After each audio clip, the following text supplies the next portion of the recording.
Listen to the entire torture story, and it will surprise you. I am one of the 11 contestants thrust into the dark and twisted spectacle known as Blood Games. Each of us has a story, a desperate reason to be here. As we stand in the blinding spotlight, the host's voice booms over the intercom. The rules are simple: survive the games, win the prize, and reclaim our lives. But the stakes are high, and the price of failure is death. The host, a man shrouded in mystery and darkness, unveils the titles of the games: 1. The Gauntlet of Blades, 2. The Pit of Despair, 3. The Maze of Shadows, 4. The Bridge of No Return, 5. The Arena of Annihilation. Introducing us one by one: Alex, a debt-ridden gambler seeking redemption; Mara, a single mother fighting for her child's future; Javier, an ex-soldier looking for a new purpose; Kim, a tech genius with a dark secret; David, a failed actor craving the spotlight; Sophia, a disillusioned doctor tired of saving lives; Ethan, a thrill-seeker addicted to danger; Lena, a former athlete fallen from grace; Haruto, a reclusive artist yearning for recognition; Rachel, a journalist chasing the ultimate story; me, an ordinary person trapped in extraordinary circumstances. The first game begins. The Gauntlet of Blades. X were led into a vast chamber filled with swinging pendulums, spinning saws, and blades jutting from the walls. The goal is simple: reach the other side. The reality, however, is far from it. As the countdown begins, I sprint forward, narrowly dodging a swinging blade that nearly slices me in half. Mara isn't so lucky. A saw catches her leg, and she falls, screaming. Blood sprays as the pendulum swings back, ending her suffering. The sight of her lifeless body fuels my determination. I push through, every second a battle for survival. The Pit of Despair. Only 8 of us remain. We're ushered into a cavernous room with a deep pit in the center. The walls are lined with spikes, and the floor is covered in a slippery, blood-slicked surface. The objective: avoid falling into the pit. Javier slips first, his scream echoing as he plummets into the darkness. We hear the sickening thud of his body hitting the spikes. David and Sophia try to team. The Maze of Shadows. 6 contestants left. We're dropped into a labyrinthine maze, its walls shifting and changing. In the darkness, unseen traps await.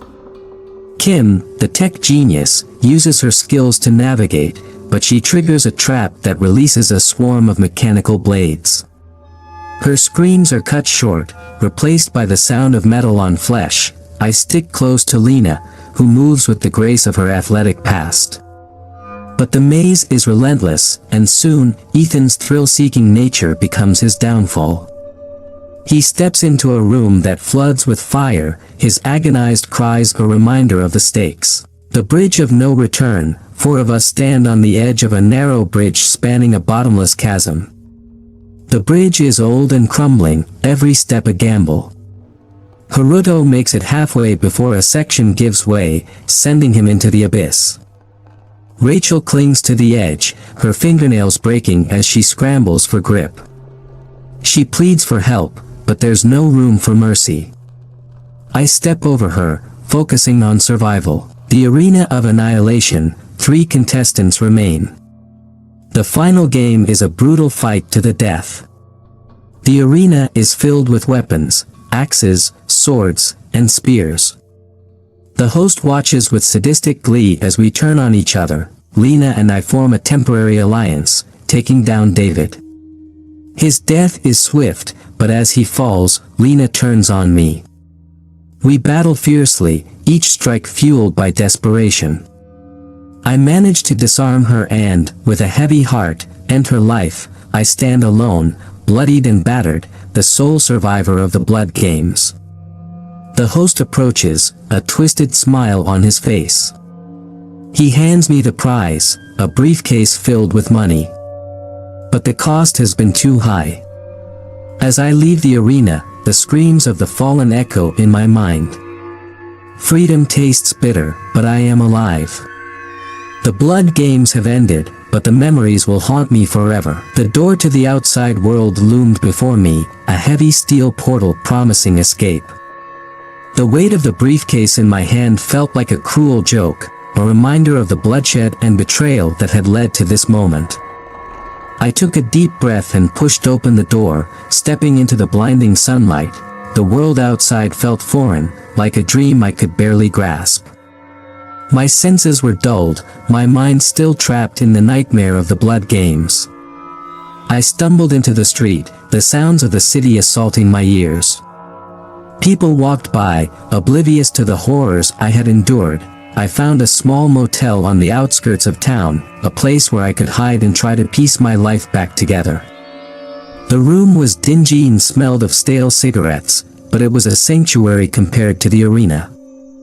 I sat on the bed, the briefcase beside me, and stared at the walls, trying to process everything that had happened. Days turned into weeks, and I began to settle into a routine.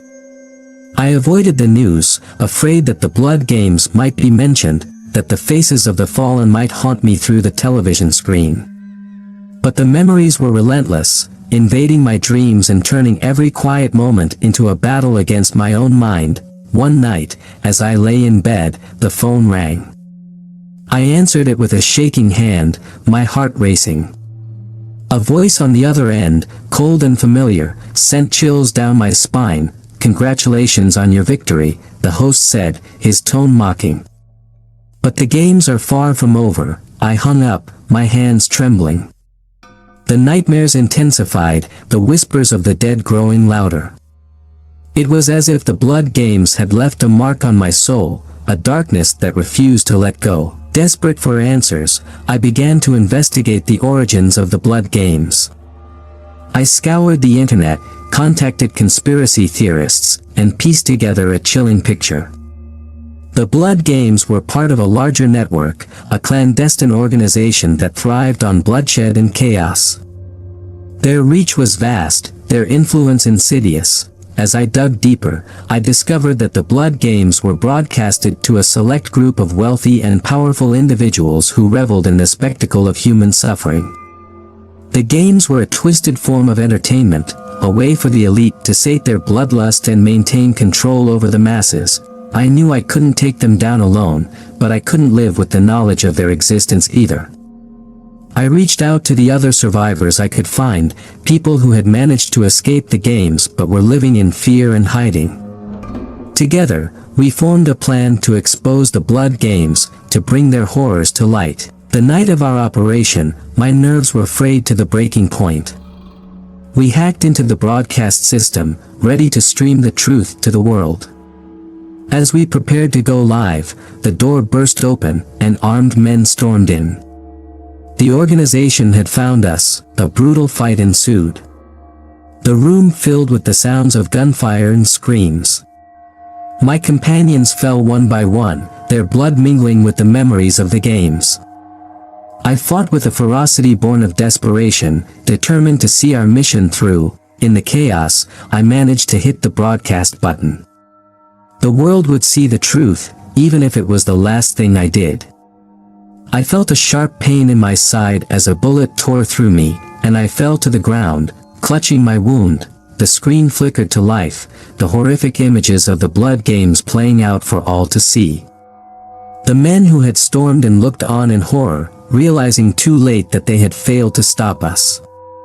The truth was out. As darkness closed in, I heard sirens in the distance, the sound of justice finally catching up to the monsters who had orchestrated the blood games.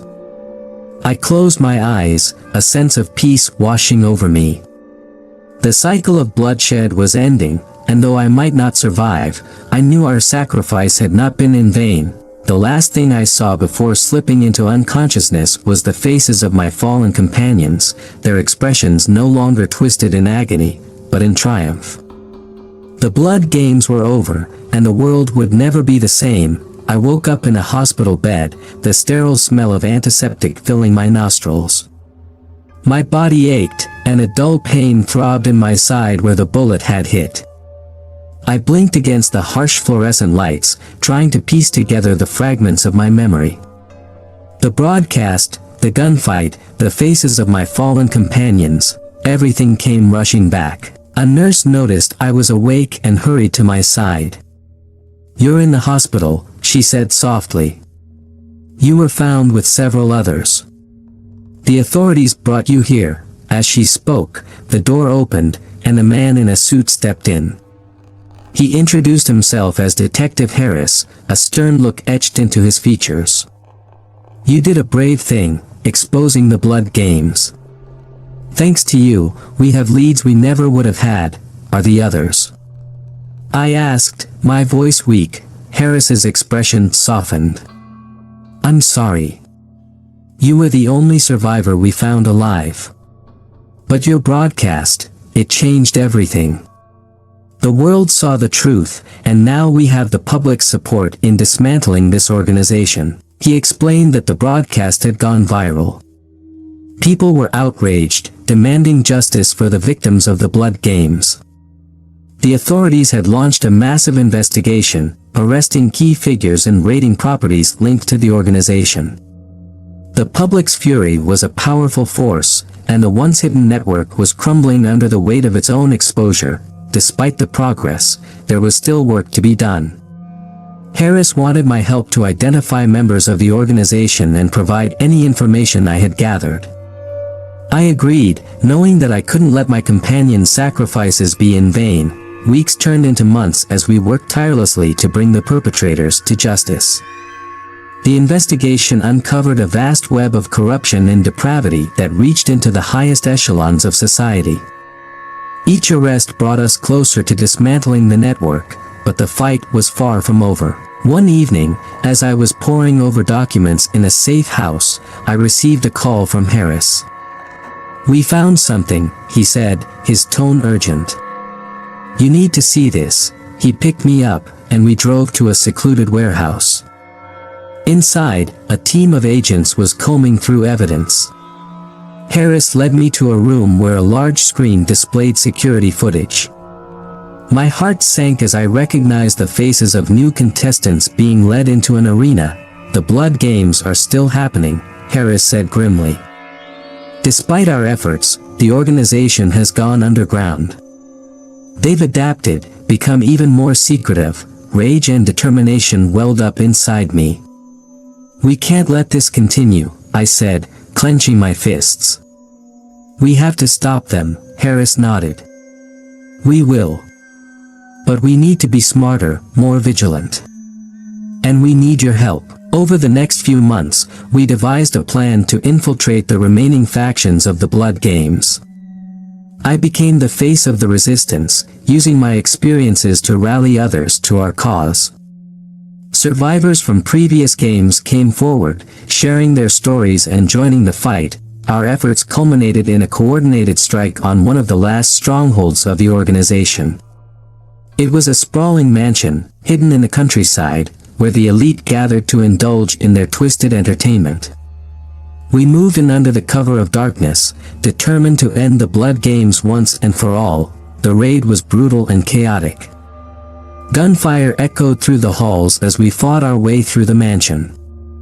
I led a team into the heart of the operation, where we found the arena and the new contestants, terrified and battered. We freed them, guiding them to safety while the battle raged on. In the final moments of the raid, I confronted the mastermind behind the blood games, a man known only as the benefactor. He was calm, almost amused, as I held a gun to his head. "You think you've won?" he sneered. "There will always be those who crave blood and spectacle. You can't change human nature." "Maybe not," I replied, my voice steady. "But we can make sure people like you pay for your crimes." With that, I pulled the trigger, ending his reign of terror. The blood games were over, their dark legacy shattered. The world had seen the depths of human depravity and responded with a collective cry for justice. I knew the scars would never fully heal, but I had found a new purpose in the fight against those who thrived on suffering. As I stood among the ruins of the mansion, the first light of dawn breaking over the horizon, I felt a sense of closure. The blood games had taken so much, but they had also given me a mission, a reason to keep fighting. The cycle of bloodshed had ended, and in its place, we had forged a path to a better future. Months passed since the final raid on the Blood Games stronghold. The media had dubbed it the end of an era of terror. The world watched in horror and relief as those responsible were brought to justice. Trials were swift and the sentences harsh, reflecting the public's outcry for retribution. I was hailed as a hero, though the title felt hollow. The faces of my fallen companions haunted my dreams, their sacrifices a constant reminder of the price we paid. Despite the accolades and attention, I remained focused on the mission. There were still victims to find, and remnants of the organization to dismantle. Detective Harris became a close ally, our bond forged in the fires of our shared battle. We spent countless hours interrogating captured members of the Blood Games, piecing together the full extent of the network. Each lead brought us closer to unraveling the twisted web of corruption that had allowed such atrocities to thrive. One evening, as Harris and I reviewed documents in his office, a call came in. It was from an informant who had managed to infiltrate a surviving faction of the Blood Games. They had critical information about a hidden facility where survivors of previous games were held, people who were thought to be dead or missing. We have to move fast, Harris said, hanging up the phone. If they're still holding survivors, we need to get them out now. We assembled a team and set off under the cover of night, our destination a remote compound in the mountains. The journey was tense, every second filled with the anticipation of what we might find.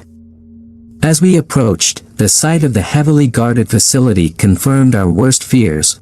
We moved in swiftly, disabling guards and breaching the compound's perimeter. Inside, the scene was both horrifying and heart-wrenching. Emaciated survivors were chained in cells, their eyes hollow and filled with despair. They had been forgotten, left to wither away in darkness. We freed them, guiding them to safety while securing the compound. Among the survivors was someone I recognized, Rachel, the journalist from the Blood Games. She had somehow survived and been recaptured, her spirit battered but unbroken. "Thank you," she whispered, tears streaming down her face as I helped her to her feet. I thought no one would ever come. As we escorted the survivors out, we discovered evidence of further atrocities, records of other hidden facilities and plans for new games. The organization's reach was deeper than we had imagined, their resources vast and their determination unyielding. The battle was far from over. The evidence we uncovered sparked a renewed effort to hunt down every last remnant of the Blood Games. With the help of international authorities and newfound allies, we launched a global operation. The world had seen the horrors of the games, and now, there was no turning back. Rachel, once a captive, became a vital part of our team. Her journalistic skills and first-hand experience provided invaluable insights into the organization's inner workings. Together, we tracked down hidden leaders and dismantled their operations one by one. The fight was relentless, each victory a small step toward justice. Yet, the shadows of the Blood Games were pervasive, their influence reaching into places we never expected. Corrupt officials, wealthy patrons, and hidden cells continued to challenge us at every turn. Years passed, and the war against the Blood Games raged on. We had managed to cripple their operation significantly, but one final stronghold remained, a fortress hidden in the heart of a desolate desert.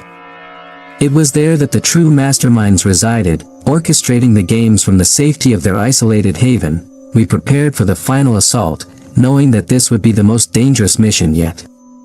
The fortress was heavily fortified, surrounded by treacherous terrain and guarded by elite mercenaries.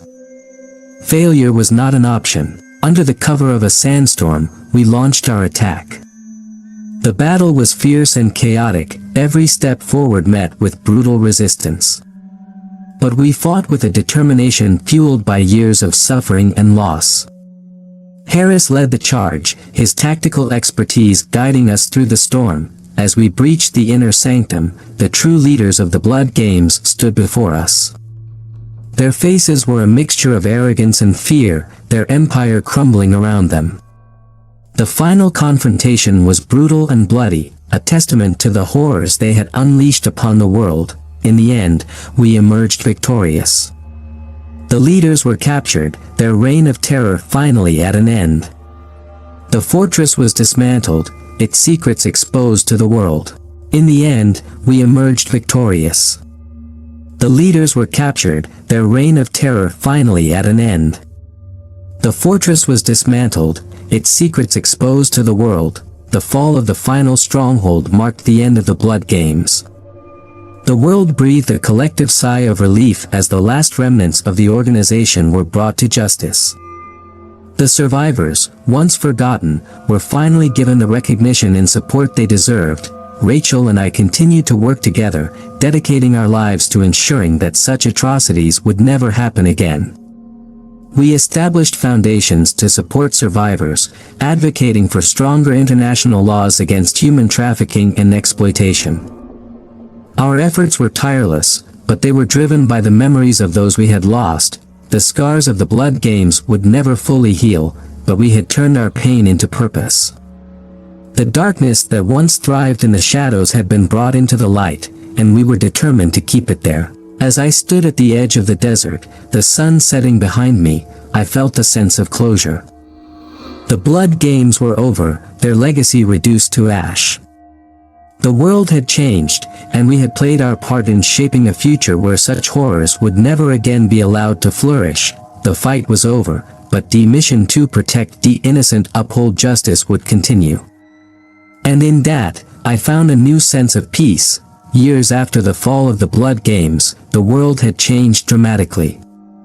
Laws were stricter, governments more vigilant, and societies more aware of the horrors that had once been hidden in the shadows.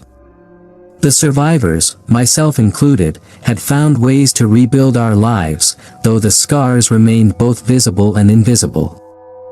Rachel and I had become the faces of the fight against the remnants of the Blood Games.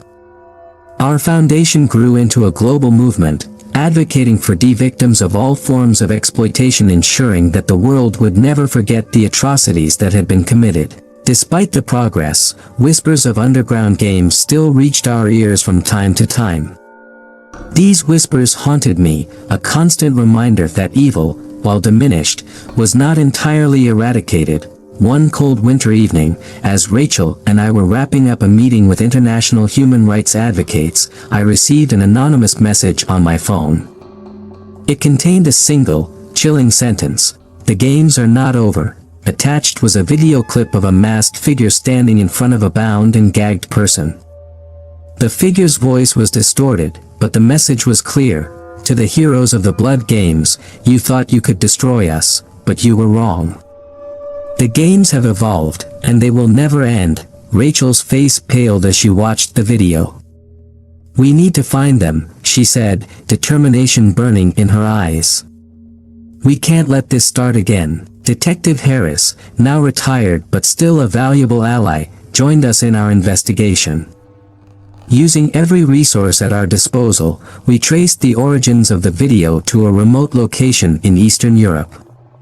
It was a small, secluded village, far from prying eyes. Our team, now consisting of hardened veterans from the fight against the Blood Games, prepared for the mission.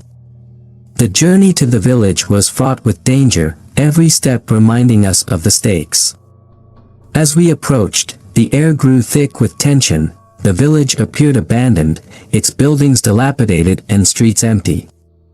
But beneath the surface, we could sense the presence of something sinister. Harris led the way, his experience guiding us through the eerie silence. In the center of the village, we found an old church, its doors ajar. Inside, the atmosphere was suffocating. The pews were covered in dust, and the air smelled of decay.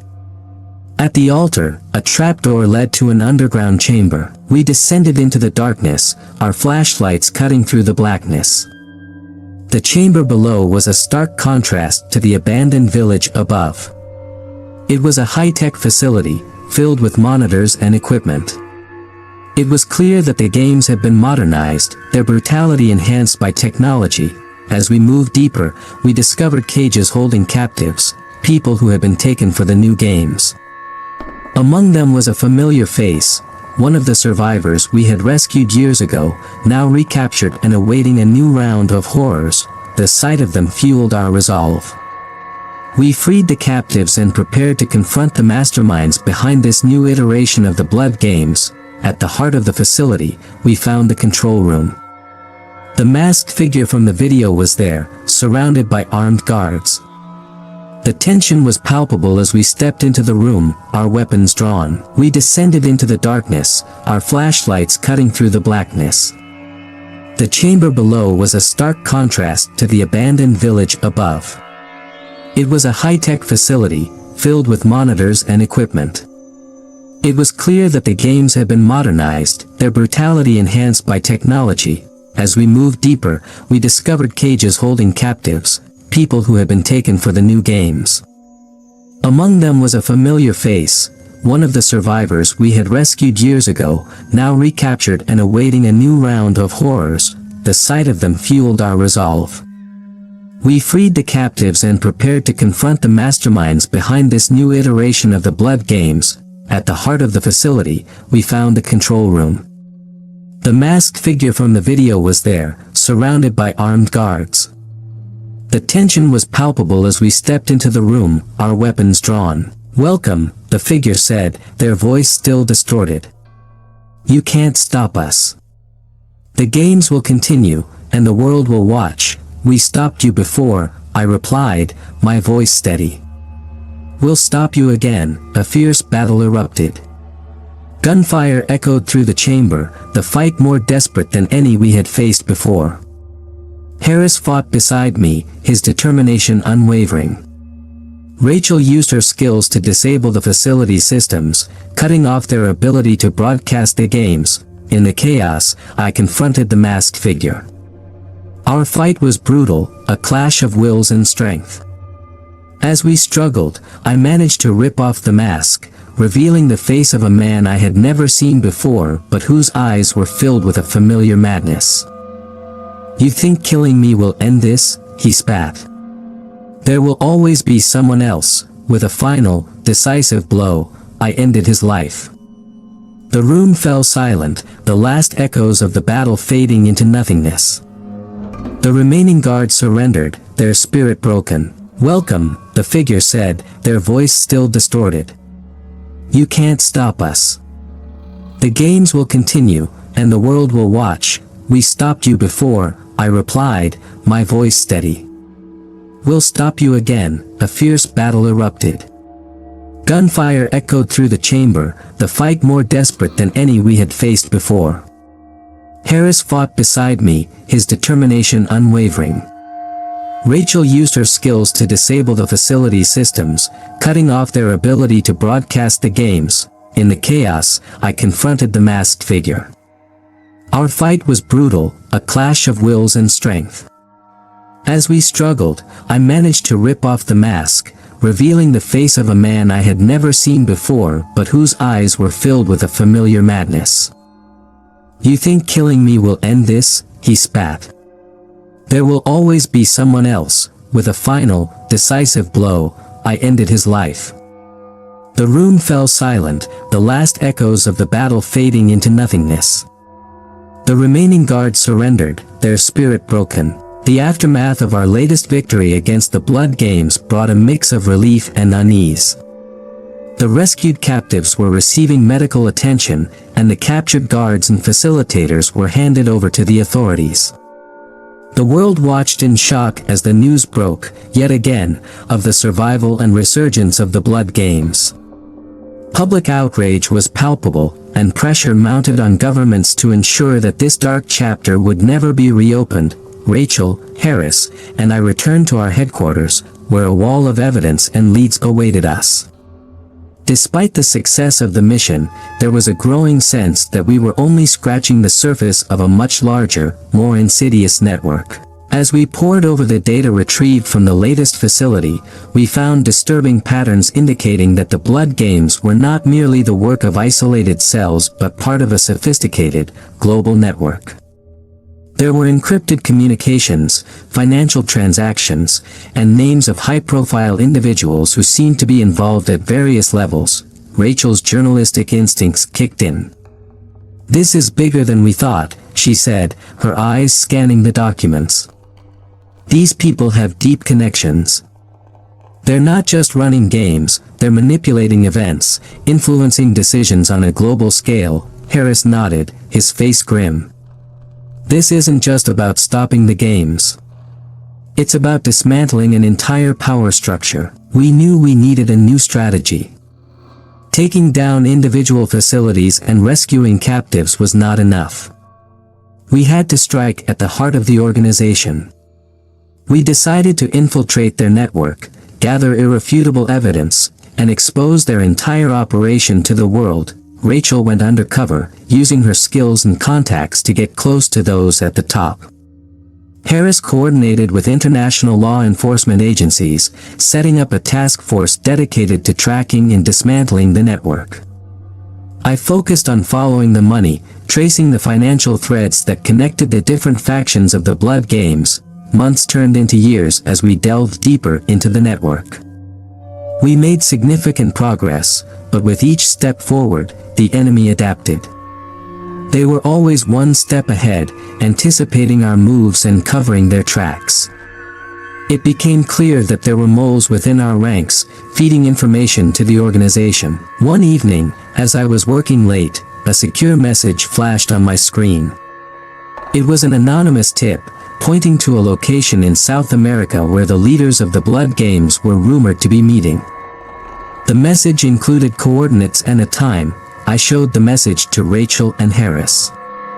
"It could be a trap," Harris warned. "But if it's real, this could be our chance to strike at the heart of the operation."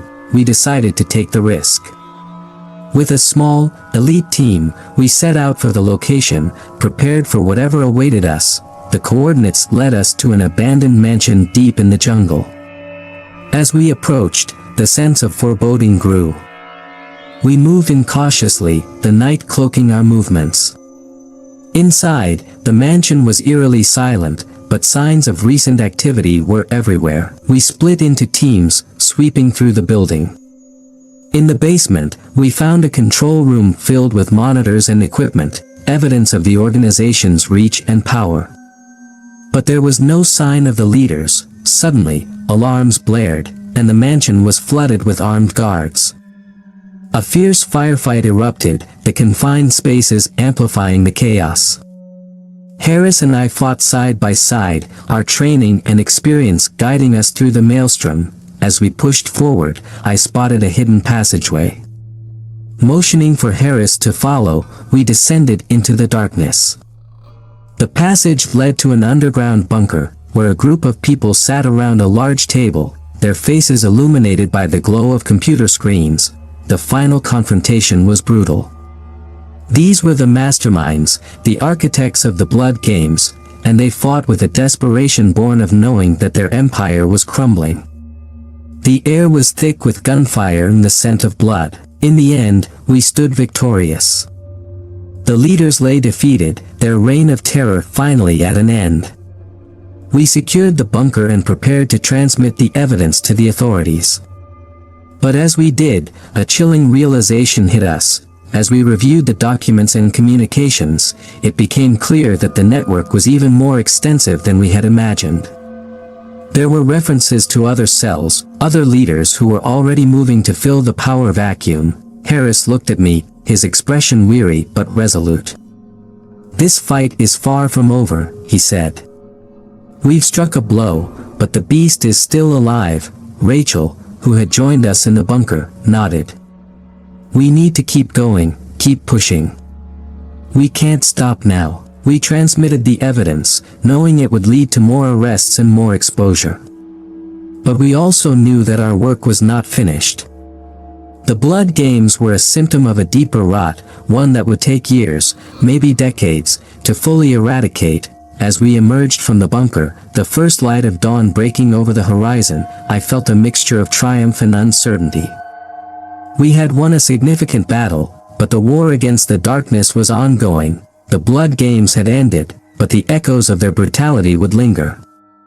Our mission was clear: to hunt down every last remnant of the network, to bring justice to every victim, and to ensure that the world remained vigilant against the evils that lurked in the shadows. The journey was far from over, and as we moved forward, I knew we would face new challenges and new horrors.